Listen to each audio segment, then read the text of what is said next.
তো সমস্যা হবে, সমস্যা হবে। আমি জানি, তার কারণ আপনারা মাহফিল করাইছেন একটার, আমি প্রতিদিন 2-3টা মাহফিলও করেছি গোটা সিজনে।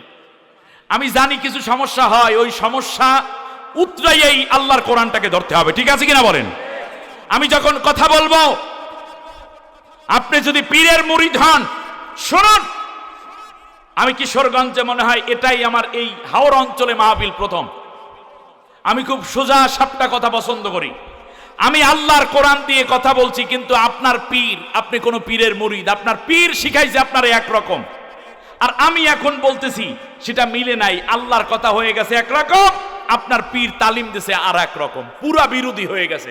এখন কি করবেন? কোনটা ছাড়বেন আর কোনটা রাখবেন? আপনি বলেন তো দেখি, আপনারা কি পীর মেনে নিবেন না কোরআনটা মেনে নিবেন? ছাড়বেন কোনটা? কোরআন ছাড়বেন না পীর ছাড়বেন? অতএব কোরআনের সাথে অমিল হলে ও পীর না, ওটা ভণ্ড। ঠিক কিনা বলেন? কোন হক্কানি পীরের কথা কোরআনের বিরুদ্ধে হতে পারে না। প্রয়োজনে পীর বাদ দেব, কোরআনটা মেনে নেব, পারবেন? ব্যাস। দ্বিতীয় কোশ্চেন,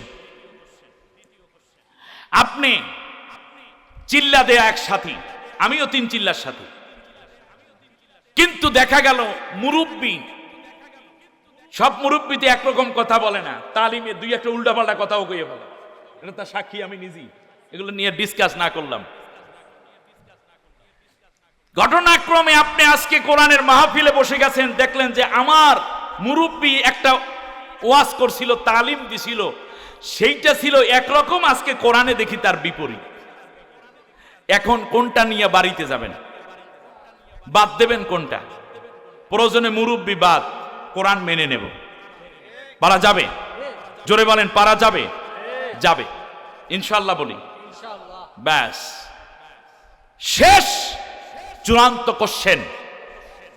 আপনার একটি রাজনৈতিক দল আছে, এখানে রাজনীতি করে না এরকম কোনো লোক নাই।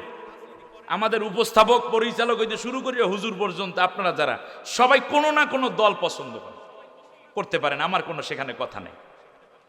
কিন্তু আমার জিজ্ঞাসা ভিন্ন। আল্লাহ রাব্বুল আলামিন কোরআনে বলেছেন একরকম, কিন্তু আপনি শুনতেছেন আপনার নেতা, আপনার নেত্রী বলে আর একরকম। সরাসরি কোরআনের সাথে কন্ট্রাডিক্টিভ হয়ে গেছে। আল্লাহর কথাই একরকম, বিপরীত কথা নেতা নেত্রীর। এখন একটা ধৈর্য আর একটা ছাড়তে হবে। আপনি কোনটা ছাড়বেন? কোরআন ছাড়বেন না নেতা নেত্রী ছাড়বেন? তাহলে কোরআনের সাথে অমিল হলে প্রয়োজনে নেতা নেত্রী দলবাদ হবে, কোরআনটাকে মেনে নিতে হবে। ঠিক কিনা বলেন? অতএব কোরআনের সাথে অমিল হলে পীরবাদ, কোরআনের সাথে কন্ট্রাডিক্টিভ হলে মুরব্বিবাদ, কোরআনের সাথে অমিল হলে নেতা নেত্রী দল বাদ দিয়ে কেবল কোরআনটা কি মেনে নেব, এই শক্তি সাহস আপনাদের কি আছে? কার কার আছে? 2টা হাত উঁচু করে আল্লাহকে দেখান।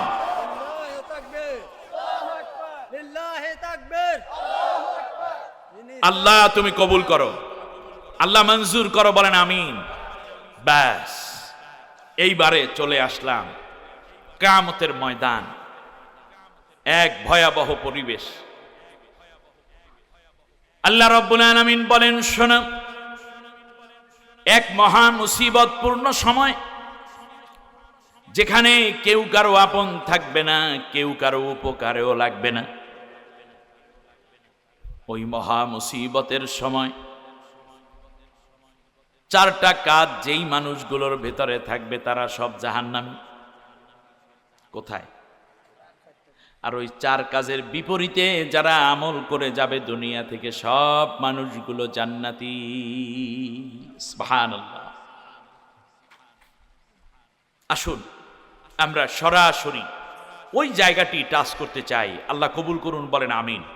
যেহেতু প্রথমে এসেছি আপনাদের এত অঞ্চলে, অপরদিকে গরম আবহাওয়া, তার মধ্যে একটু শান্ত সমীর শীতলতার এক পরশ, মনে হচ্ছে যেন আমাদের প্রতিফোঁটা ঘাম আমাদের গুনাহগুলোকে টপ টপ করে ধুয়ে মুছে আমাদেরকে পবিত্র করে দিচ্ছে। আসহাবে আজমাইন এই কোরআনের জন্য জিহাদের ময়দানে রক্ত সাগর বয়েছেন। ঠিক না বলেন? আজকে আমরা একটু ঘাম ঝরলে আল্লাহ বেজার না খুশি হবেন? কিন্তু কোরআন রেখে পালিয়ে যাওয়া যাবে? আল্লাহ কবুল করুন বলি আমিন। আল্লাহ আমাদেরকে হিম্মত দাও বলি আমিন। আল্লাহ আমাদেরকে ঈমান বাড়িয়ে দেন বলেন আমিন। আমার সাথে পড়েন আউযু বিল্লাহি মিনাশ শাইতানির রাজীম। বিসমিল্লাহির রাহমানির রাহিম। বিতাড়িত অভিশপ্ত শয়তানের ওয়াসওয়াসা থেকে আল্লাহর আশ্রয় চাই। পরম করুণাময় অসীম দয়ালু আল্লাহর নামে শুরু করছি। কুল্লু নাফসিম বিমা কাসাবাত রাহিনাহ ইল্লা আসহাবাল ইয়ামিন ফি জান্নাতিন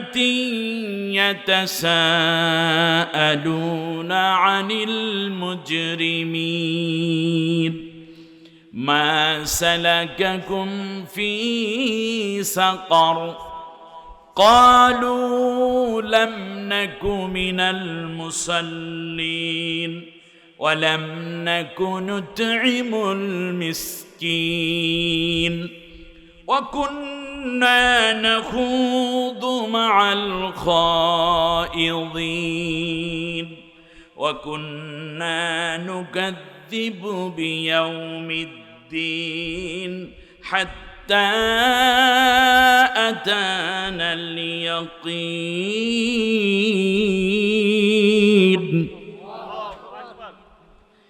آمنت بالله। বিতাড়িত অভিশপ্ত শয়তানের ওয়াসওয়াসা থেকে আল্লাহর আশ্রয় চাই। পরম করুণাময় অসীম দয়ালু আল্লাহর নামে শুরু করছি। হে বিশ্বের সমস্ত মানব জাতি, হিন্দু বৌদ্ধ খ্রিস্টিয়ান ইহুদি নাসারা খ্রিস্টিয়ান থেকে নিয়ে চামার ঋষি ধোপা মুসলিম মুমিন ফাসিক কাফির মুনাফিক মুশরিক যে যাই হও না কেন, আস্তিক নাস্তিক ডান বাম, সবাই শুনে রাখো, কিয়ামতের দিন প্রত্যেকটা মানুষ আমি আল্লাহর কাছে তার নিজের কর্মের জন্য জবাবদিহির সম্মুখীন হতেই হবে। কথা শুনতেছেন আপনারা? কার কর্মের জন্য? নিজের কর্মের জন্য। আপনার পীর যা করছে সেই জবাব আপনার দেওয়া লাগবে না, আর মুরিদ যা করছে এই জবাব পীরের দেওয়া, নেতাই যেই আকাম কুকাম করছে এই জবাব কর্মীর দেওয়া লাগবে না, আর কর্মী যে চুরি করছে নেতার নাম ভাঙাইয়া এটাও নেতার দেওয়া লাগবে না। তবে হ্যাঁ, যদি কোনো মানুষ খারাপ কাজের নির্দেশ দিয়ে থাকে তার একটা গুনার অংশ তার আমলনামায় দুনিয়ায় জমা হওয়া শুরু হয়ে যায়। আর কেউ যদি ভালো কাজ করে, ওই ভালো কাজ যারা করবে তার একটি অংশ ভালো কাজের কথা যারা বলেছে তাদের আমলনামায় আল্লাহ অটো জমা করতে থাকবেন। মরার পরে না মরার আগে? মরার আগে। কুল্লু নাফসিম বিমা কাসাবাত রাহিনা। প্রত্যেক মানুষ তার কৃত কর্মের জন্য আমি আল্লাহর কাছে জবাবদিহির সম্মুখীন হতেই হবে। আহা, কি জবাব দিবেন আপনি? কি জবাব দিবেন? আমি আজকে খুব আশ্চর্যান্বিত হয়েছি। আপনাদের এই 0 পয়েন্ট থেকে ধরে 18 মাইল পর্যন্ত একটা আলপনা এঁকেছে। কত টাকা খরচ হয়েছে আনুমানিক? 7 কোটি টাকা। শোনেন, 7 কোটি টাকা খরচ হয়েছে। এই জাতির কি লাভ হয়েছে? আমার জবাব দেন। ওইটা না থাকলে আমাদের কোনো ক্ষতি ছিল? বরং 7 কোটি টাকার মাছ যদি এই বিলে ছেড়ে দেয়া হতো, আগামী বছর আপনাদের এই কিশোরগঞ্জবাসী কমপক্ষে 700 কোটি টাকা আয় করে নিজেদের স্বাবলম্বী করতে পারত, দেশটা আরো উন্নত হওয়ার সুযোগ ছিল। ঠিক কিনা বলেন? এ কথার জবাব কে দিবে? কি প্রয়োজন ছিল? 7 কোটি টাকা খরচ না করে যদি 1 লক্ষ টাকা করে 700 বাতি যদি দেয়া হতো প্রত্যেক ঘরে ঘরে, সোলার বাতি যদি দেয়া হতো তাহলে আপনাদের এই এলাকায় কোনো অন্ধকারে কোনো মানুষ থাকতো না, ইলেকট্রিসিটি চলে যাওয়ার পরেও মানুষের কোনো অসুবিধা হতো না, ঠিক কিনা বলেন? যদি 700 মানুষকে ধরে ধরে যদি 1 লক্ষ করে টাকা দেয়া হতো তাহলে আপনার এই সমাজে কোনো রকম বেকার যুবক থাকতো না। একটা মেশিন কিনে হলেও, একটা মোটরসাইকেল কিনে ট্রিপ দেওয়া শুরু করলো, দেখা যায় ওরা স্বাবলম্বী হয়ে উঠতো। 700 যুবককে প্রয়োজনে বিদেশে পাঠানোর সুযোগ ছিল এই টাকাটা দিয়ে, যেই টাকা রাস্তায় বিছাইয়া রাখছে এখনো কোনো উপকার নাই। এটা শয়তানের দোসর, এরা তার কান্নাল মুবাজ্জিরিনা কানু ইখওয়ানাশ শায়াতিন, যারা অপচয় করে তারা শয়তানের দোসর, শয়তানের ভাই, শয়তানের সাথী। কোনো দরকার নেই, কি লাভ আছে? আমরা শয়তানের ওয়াসওয়াসা থেকে আল্লাহর আশ্রয় চাই। এই কাজটা আপনারা হতে দিলেন কেন? আমার জিজ্ঞাসা, কেন দিলেন? এই টাকা আসমান থেকে আসে নাই, আমার দেশের মানুষের টাকা, ঠিক না বলেন? আপনারা কি ছিলেন না যে না এই কাম করার দরকার নাই? শত শত মেয়ে ছেলেরা এখানে এসে দিন রাত বসে মনে হয় যেন ওদেরকে হালুটি করতে দিলে ভালো হইতো, যে আমাদের মরিচ খেতের মরিচ তোল বসে বসে, এইগুলোর দরকার নেই।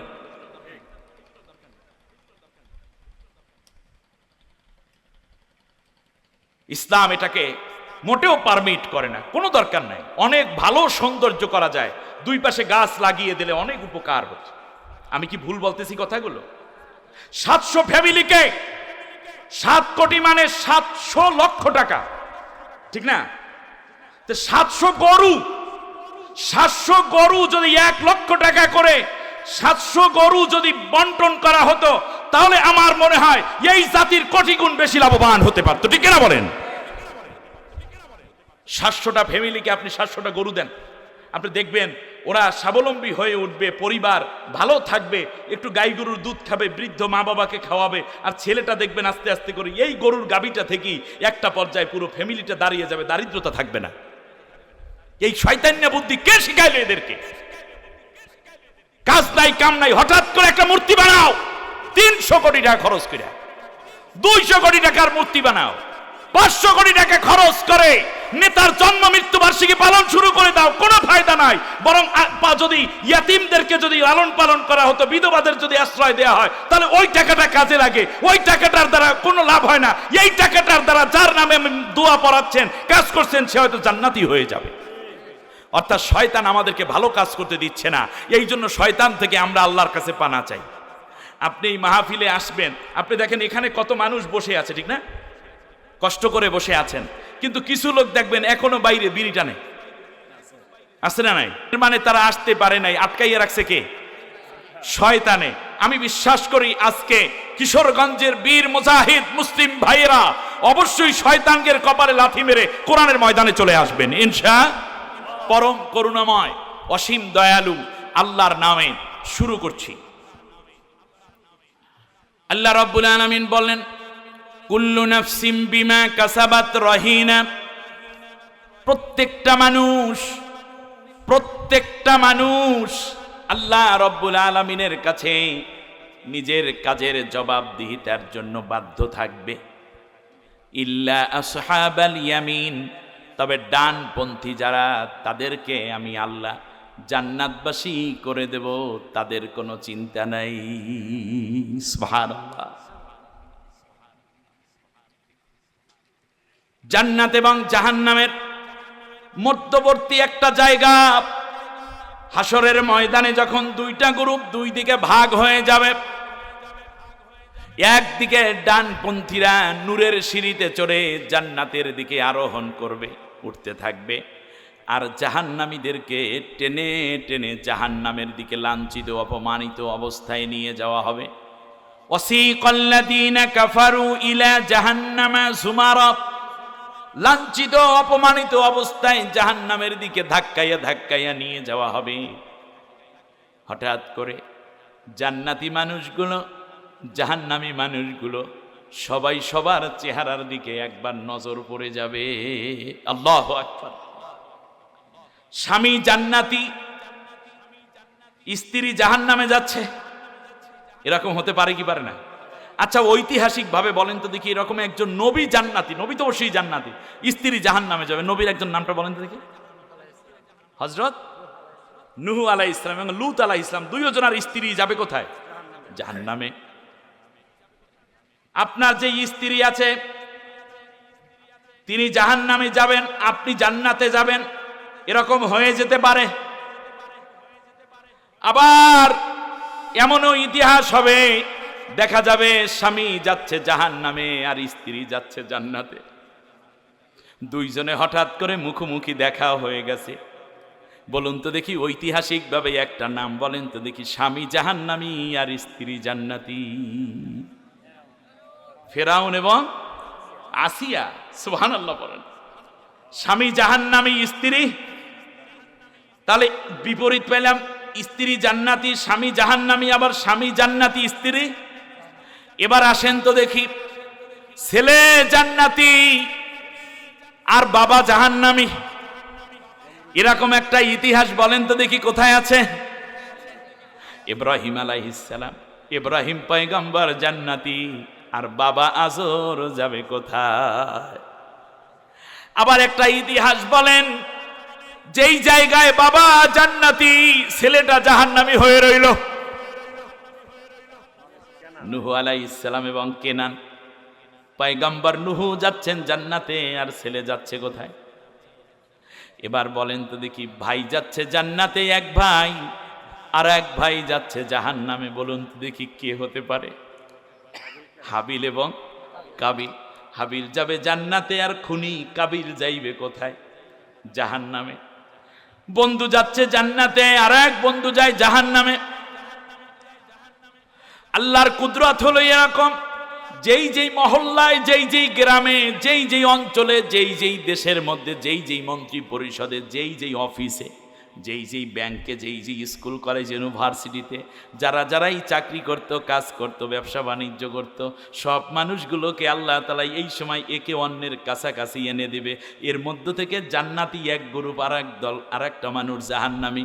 এখন জান্নাতি বন্ধু, জান্নাতি সাথী, জান্নাতি স্বামী, জান্নাতি স্ত্রী, জান্নাতি ভাই, জাহান্নামী ভাইটাকে, জাহান্নামী স্বামীটাকে, জাহান্নামী বন্ধুটাকে, জাহান্নামী প্রতিবেশীটাকে, জাহান্নামী কলিগকে এবং নেতাকে ডাক দিয়ে বলবে, মা সালাকাকুম ফি সাকর। ও আমার বন্ধু, একই সাথে খেলেছিলাম মাঠের মধ্যে, একই সাথে মোটরসাইকেল চালাইয়া বাজারে যাইতাম, এক দোকানের সওদা খাইতাম, এক পুকুরের পানি গোসল করতাম, এক টিউবওয়েলের পানি পান করতাম, এক বাজারের সওদা করতাম, এক টেবিলে নাস্তা করতাম। আজকে আমি জান্নাতে যাই আর তুমি জাহান্নামে যাও, কারণটা কি? চিৎকার করে ওই জাহান্নামী নারী পুরুষেরা বলবে, দুনিয়ায় তোমরা 4টা কাজ সুন্দর করে সম্পন্ন করতা, আর আমরা ছিলাম ওই 4 কাজের বিরোধী। 4 কারণে জাহান্নামে যাচ্ছি। মা সালাকাকুম ফি সাকর, কোন কারণে জাহান্নামে যাও? জাহান্নামী মানুষগুলো মাথা নিচু করে আফসোস করে বলবে, ক্বালু লাম নাকু মিনাল মুসাল্লিন। 1 নম্বর কারণ হলো, দোস্তরে ও আমার প্রাণের স্বামী, স্বামী বলবে প্রাণের স্ত্রীরে, কাস্টমার বলবে ও দোকানদার ভাই, দোকানদার বলবে ও আমার প্রিয় কাস্টমার, প্যাসেঞ্জার বলবে ও গাড়ির ড্রাইভার, ড্রাইভার বলবে ও আমার প্যাসেঞ্জার, নেতা বলবে কর্মী রে, কর্মী বলবে নেতাকে, ভাই বলবে ভাইকে, সন্তান বলবে বাবাকে, বাবা বলবে সন্তানকে। ওই জাহান্নামী যেগুলা হইবে সেইগুলারে। মা সালাকাকুম ফি সাকার, কিরে তোরা জাহান্নামে যাও কা, ব্যাপার কি? একসাথে ছিলাম, একই সাথে ছিলাম, আমরা একসাথে ওঠা বসা করতাম, আজ কেন তোরা জাহান্নামে যাও? প্রথম বলবে ক্বালু লাম নাকু মিনাল মুসাল্লিন। জাহান্নামে যাওয়ার সর্বপ্রথম কারণ হলো এই যে নামাজের ওয়াক্তটা যখন হইয়া যাইত, তুমি দোকান ছাইরা মসজিদে চলে যাইতা, চুলার জাল বন্ধ কইরা নামাজে দাঁড়াইয়া যাইতা, গাড়িটারে দাঁড় করাইয়া মসজিদের মধ্যে জামাতে আগে নামাজ পড়ে লইতা, জাল গুছানো না থাকলে ওই অবস্থায় নৌকার মধ্যে দাঁড়াইয়া নামাজটা পড়ে ফেলতাম। গরু বাছুর ছেড়ে দিয়ে মাঠের মধ্যে যায় নামাজ বিছাইয়া না পারলো কমপক্ষে একটা গামছা বিছাইয়া নামাজে দাঁড়াইয়া যাইতা। তোমরা ছিলা নামাজি আর আমরা সমাজের মধ্যে ছিলাম বেনামাজি। যেহেতু তোমরা নামাজি এই কারণে তোমরা জান্নাতি, আর আমরা ছিলাম বেনামাজি এই কারণে আমরা জাহান্নামী। ক্বালু লাম নাকু মিনাল মুসাল্লিন। এক নম্বর কারণ হলো আমরা কেউ নামাজি ছিলাম না। তাহলে বলুন, এক নম্বরে যারা বেনামাজি তারা জান্নাতি নাকি জাহান্নামী? আপনারা কোথায় যাইতে চান, জাহান্নামে নাকি জান্নাতে? জান্নাতে যাইতে হলে নামাজ বাদ দেবেন নাকি নামাজ ধরতে হবে, নামাজ পড়তে হবে? এখন থেকে নামাজ আর বাদ দিবেন না ভাইজান। এখানে আমার একজন বড় আলেম ভাই বসা, মিডিয়ায় লক্ষ লক্ষ মানুষ শুনতে থাকবে। শোনেন, জীবনে আপনার বয়স এখন 50 বছর, 44 বছর, কিংবা 60 বছর, 65, 70, 37, 25, 40 হয়ে গেছে, এইটা বড় কোনো বিষয় নয়। আজকে এই আলোচনাটুকু শুনে চোখের মধ্যে যদি পানি এসে যায় আর আল্লাহরে ডাক দিয়ে যদি বলেন, মালিক নামাজ না পড়লে স্পষ্ট জাহান্নামী যাইতে হবে যেহেতু, কিন্তু আগে তো নামাজগুলা বহুত কাজা হয়ে গেছে, তোমার কাছে আমি মাপ চাই আল্লাহ, দয়া করে তুমি আমাকে মাফ করে দাও, সামনে যতদিন বাঁচাইয়া রাখবা এক ওয়াক্ত নামাজও তরক করব না। এই সিদ্ধান্ত নিয়ে যদি আপনি এখন থেকে নামাজ ঠিকঠাক মতো পড়া শুরু করে দেন, আমি জামাল উদ্দিন এবং লক্ষ লক্ষ কোটি কোটি আলেম আপনাকে কোরআন সুন্নাহ থেকে একটা সুসংবাদ শুনাইয়া দিতে পারবে। নামাজ তরকের কারণে আগে যত গুনাহ হয়েছে, আপনার নামাজ যখন শুরু করে দিবেন আর চোখের পানি ছেড়ে আল্লাহর কাছে মাপ চাইবেন, আগের জীবনের নামাজের যত কাফারা কাজা, যত রকমের নামাজ তরকের কারণে গুনাহ হয়েছে, আল্লাহ রব্বুল আলামিন আগের জীবনের নামাজ তরকের সব গুনাহ মাফ করে দিবে। আল্লাহ রব্বুল আলামিন অন্য আয়াতে বলেছেন, ওয়ায়ুবাদদিলুল্লাহু সাইয়্যাতিহিম হাসানাত। আমি আল্লাহ রব্বুল আলামিন আগের যেই নামাজগুলো কাজা হয়েছিল শুধুমাত্র মাফ কইরা দেব না, বরং ওই নামাজগুলা পড়লে যেই সওয়াব হইতো সেই সওয়াবগুলা তওবার কারণে আমার বান্দার আমার বান্দির আমলনামায় যোগ করে দেব। ওয়াদা কার? আল্লাহ রব্বুল আলামিন বলেন, বান্দারে তোর নামাজ কাজা হয়েছে মাগরিব, কয় ওয়াক্ত? তওবার কারণে আল্লাহ রব্বুল আলামিন মাগরিবের নামাজের সওয়াব দেবেন। কিন্তু আল্লাহ অন্য আয়াতের মধ্যে বলেছেন, মান জাআ বিল হাসানাতি ফালাহু আশরু আমসালিহা। কেউ যদি আমি আল্লাহর কাছে এক নিয়ে আসে, আমি আল্লাহ একের বিনিময়ে তারে এক দিয়া বিদায় করি না, বরং আমি কমপক্ষে তারে 10 গুণ বাড়াইয়া দিয়া দেই।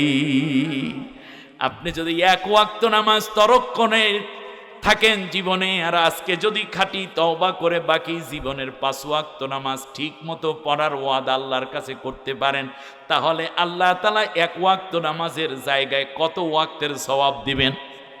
জোরে বলেন, 10 ওয়াক্তের। তাহলে কি আজকে আমরা তওবা করতে পারি, নামাজ আর ছাড়ব না? পারা যাবে? ক্ষেতের মধ্যে থাকি, ওযু করে নামাজে দাঁড়াই যাব, আমার পরনের মধ্যে এতটুকু কাপড় ভিজে গেছে কাদায়, কোনো কথা নাই, ওই অবস্থায় নামাজ পড়ে ফেলতে হবে। আপনার হাতে অনেক কাজ মাগো, কোনো কথা নাই, সব কাজ থামিয়ে দিন, আগে নামাজটা পড়ে নিন। গোসল করবেন পরে, পাক পবিত্র থাকলেই তো হলো। গায়ে ঘাম লেগেছে, ধানের কিছু ধুলা লেগেছে, অথবা ডালের কিছু ধুলা লেগেছে, এই কারণে তো আপনার শরীর নাপাক হয় নাই। পায়খানা প্রস্রাব লাগলে না নাপাক হয়, মহিলাদের মাসিক ঋতু অথবা বাচ্চা হওয়ার পরে নেফাজ হয়, এই সময় নাপাক, তো এই সময় তো নামাজই নেই। কিন্তু এই যে একটু বাইরে ঘুরলেন, এখন নামাজ গোসল না করা ছাড়া, গোসল ফরজ হয়ে থাকুন না গোসল, এছাড়া তো যে কোনো সময় অজু করে নামাজ পড়লেই হয়ে যাবে। ঠিক না? আপনারে আল্লাহ মোটরসাইকেলের মালিক বানাইয়াও নামাজ পড়লেন না, যে না বাজারে যাইয়েই লই, মাগরিব পথে আসর পথে সব কাজা হয়ে গেল, গাড়ি থামবে, কোনো কথা নাই, নামাজের ওয়াক্ত, আমার গাড়ি চলবে না। তার কারণ যখন নামাজ আসে তখন সব কাজ আমি স্টপ করে দিয়ে সেজদা করে নেব আগে কাকে? অতএব আল্লাহকে যখন আপনি সেজদা করবেন তখন আপনার কাজে বরকত আসবে, হায়াতে বরকত আসবে, মনটা প্রশান্তিতে ভরে যাবে, সংসার জীবনে শান্তি আসবে। দিবেন কে? আল্লাহ। যুবক ভাইয়েরা, এখনই নামাজ পড়ার সময়। তুমি এখন নামাজ পড়বা, বৃদ্ধ বয়সে হয়তো মসজিদে যেতে আর পারবা না, অনেকেই তো পারে না, শক্তি নাই। তখন আল্লাহ তাআলা তোমার আমল নামায় বোনাস হিসাবে ওই যৌবন বয়সের সমান ইবাদতের সওয়াব তোমাকে মৃত্যু পর্যন্ত দান করে দিবেন। তাহলে আজকে কি একটা ওয়াদা প্রথমে করতে পারি যে জাহান্নামে যায় মানুষ নামাজ না পড়ার কারণে, আর জান্নাতে যায় মানুষ নামাজ পড়ার কারণে। আমরা জীবনে এখন একটা ওয়াদা করব, জীবনে এক ওয়াক্ত নামাজও আর ছেড়ে দেব না। সবাই রাজি? যারা রাজি তারা দুইটা হাত আসমানের দিকে শক্ত করে উঁচু করে ধরেন। এবার বলেন আল্লাহ, আরো জোরে বলেন আল্লাহ, আওয়াজ দিয়ে বলেন আল্লাহ, তোমার নামে ওয়াদা করছি, কসম করছি, শপথ করছি, যতদিন পর্যন্ত মালাকুল মাউত আমার শিয়রের পাশে না আসে ততদিন ফরজ নামাজ, ফরজ রোজা আর ছেড়ে দেব না, আর ছেড়ে দেব না। আল্লাহ এই ওয়াদার উপর আমার বাকি জীবন যাপন করার তৌফিক দাও।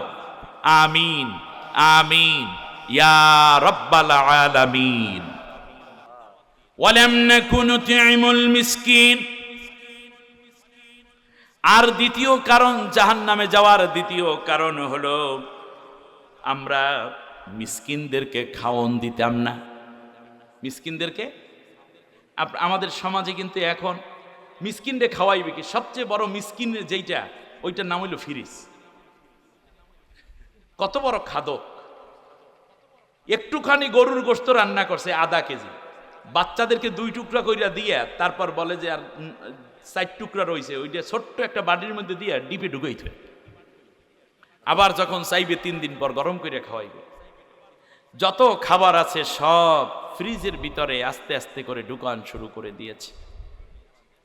আর বাড়িতে যখন কোনো মিসকিন আসে, বাবা সকালে কিছু খাই নেই, একটু খাওয়ান দাও, যে আল্লাহর রাস্তায় মাফ করেন। আরেকটা ঘটনা আসছে, আপনাদের এই অঞ্চলে হয়তো দ্রব্যমূল্য কিছুটা কম, কিন্তু দ্রব্যমূল্য এত বেশি হয়ে গেছে, মানুষ টাকা চাইলে 10 টাকা দিয়ে দেয়, ভাত চাইলে, ভাত খাইতে চাইলে কি দেয়? 50 টাকা পর্যন্ত দেয়, কিন্তু 50 টাকায় তো খাওয়া যায় না।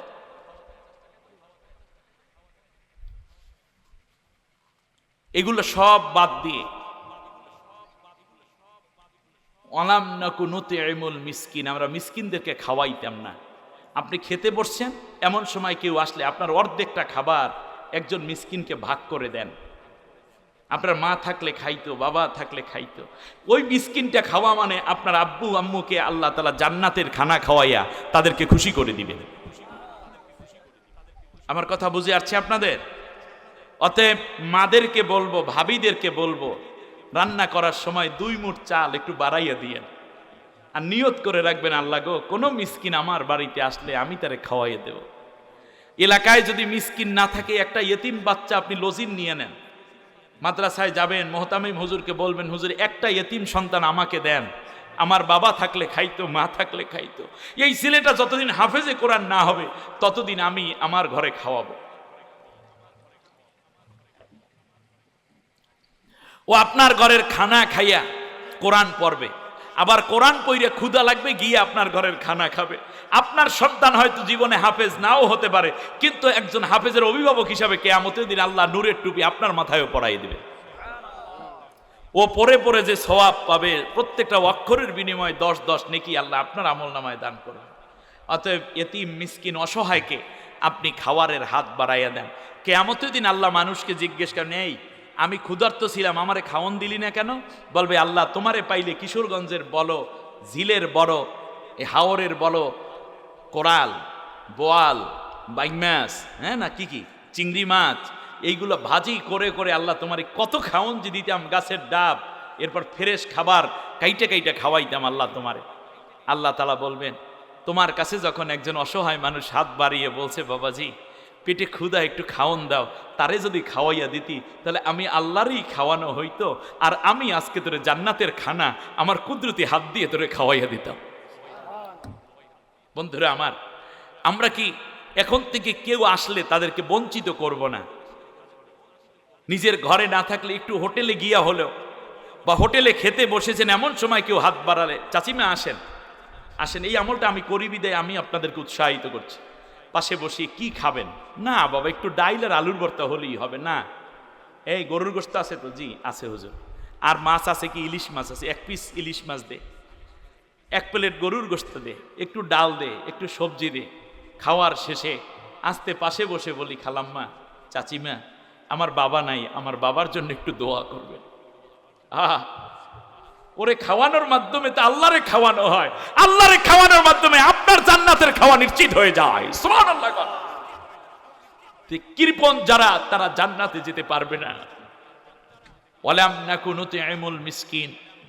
আমার দেশে যারা ইসলাম বিরোধী, তারা এই ন্যাক কাজগুলো করে না, ইসলামপন্থীরা করে, দিনদারেরা এই কাজগুলো করে। আমার দেশটা যত ভালো আছে তা বিশ্বাস করুন কেবলমাত্র এই দ্বীনের অনুভূতি থাকার কারণে। যাকাত, ফিতরা, সাদাকা, মিসকিন, ইয়াতিমদেরকে খাওয়ানো, বিধবাদের আশ্রয় দেয়া, দান অনুদানের মাধ্যমেই ভালো আছে, ঠিক না বলুন? ওয়ালাম নাকু নুতিমুল মিসকিন ওয়া কুন্না নাখুদু মাআল খাইদিন। আর তৃতীয় বৈশিষ্ট্য কি জানো? আমরা জাহান্নামে কেন যাই, আমরা এত কপাল পোড়া কেন হইলাম? সেটা হলো আমরা সমালোচনাকারীদের সাথে বসে বসে শুধু সমালোচনা করতাম। একদল মানুষ আছে না, খায় নিজেরটা, সমালোচনা করে অন্যের। আছে না নাই? আছে। হুজুরের এই মসজিদ থেকে ইমামের পিছে এই মাত্র নামাজ পড়লো, আর মসজিদের বারান্দা দিয়ে জোতা একটা পায়ে ভরে, আর হুজুরের বিরুদ্ধে সমালোচনা করতে করতে আর একটা জোতা পায়ে দেয়। আছে না নাই? উনি যদি হয় তবলিগের লোক, ইমাম সাহেব যদি হইয়া পড়ে সরসিনা, চরমনাই, মোকাম্মিয়া, তাহলে দেখবেন মনে করবে যে নামাজ পড়তে আসি কিন্তু ভাল লাগে না, কিন্তু দিনের মেহনতের হুজুর না। এরকম কপাল পোড়া 2-1টা তবলিগের লোক আছে না নাই? সবাই না, তবলিগের লোকদের মধ্যে ইখলাস অনেক বেশি। 2-1 জন এরকম ভেজালিয়া পড়ছে কি পড়ে না? পড়ে। আবার আলিয়ার হুজুরের বিরুদ্ধে কওমি, কওমির বিরুদ্ধে আলিয়া হুজুর, জুমাতের বিরুদ্ধে সরমনাই, সরসিনা, এই। আবার আওয়ামী লীগের বিরুদ্ধে আরেকজনের বিরুদ্ধে আরেকজন। এর মানে হচ্ছে কি, আমাদের মনে হয় যেন বিরোধিতা করতেই আল্লাহ আমাদেরকে দুনিয়ায় পাঠাইছে।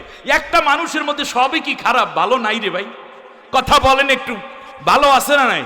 আমরা ভালোটা বলতেই পারি না, যত খারাপ আছে সবগুলো এক জায়গায় জড়ো কইরা তারপর খারাপগুলাই বলি। মনে রাখবেন, আপনাদের এই এলাকায় নির্বাচন, আমারে বলছে নির্বাচন নিয়ে কথা বলবো না, মানে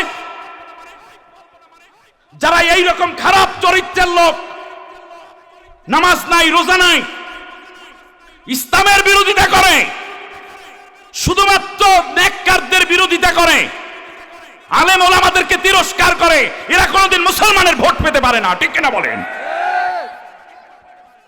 যারা আল্লাহকে ভয় করে, নামাজ রোজা করে, মানুষকে ভালোবাসে, তারাই মোমেনের ভোট পাবে। ভোটটা আপনি কি মনে করেছেন? আপনি এই লোকটাকে বিশ্বাস করে নেতা বানানোর জন্য আপনার জীবনের ইচ্ছাটা প্রকাশ করে দিচ্ছেন, আপনি বুঝতেছেন? ও যদি নামাজ পড়ে, রোজাদার হয়, মসজিদ বানায়, টিউবওয়েল দেয়, মানুষের যদি উপকার করে, ওর একটা অংশ আপনার আমলনামায় আসবে। আর আপনার ভোট পাইয়া নির্বাচিত হইয়া সে যদি চুরি করে, দুর্নীতি করে, জিনা করে, ধর্ষণ করে, মদের কারবারি করে, গাঁজা বিক্রি করা শুরু করে দেয়, খুন করে, ডাকাতি করে, ছিনতাই করে, তার একটি গুনাহ আপনার আমলনামায় জমা হতে থাকবে। কি সহজ কথা! আমরা খালি মানুষের পিছনে খালি সমালোচনা করতাম। এই সমালোচনা যারা করে আপনারা তাদের পাশেও বসবেন না। সমালোচনা করা গীবত, আর গীবত যেখানে করা হয় সেখানে কি হয়? আল্লাহর গজব পড়তে থাকে। আল্লাহ গজব থেকে আমাদেরকে বাঁচার তৌফিক দিন, বলেন আমিন। স্বামীর বিরুদ্ধে স্ত্রী গীবত কয় ফোনের মধ্যে মায়ের কাছে। মহিলারা এক জায়গায় হইলে বৈশা বৈশা খালি খালাম্মা, জানেন আপনার পুতের বউ কইছে কি, আমনে নাকি মূর্খ এক মহিলা, আসলে কিছুই বলে নাই। এইরকম বাজে কথা এগুলো বলবেন না। পীরের দরবার, মসজিদ, খানকা, কোন জায়গায় গীবত চলবে না। আল্লাহ আমাদেরকে হক আলোচনা করার তৌফিক দিন, বলেন আমিন।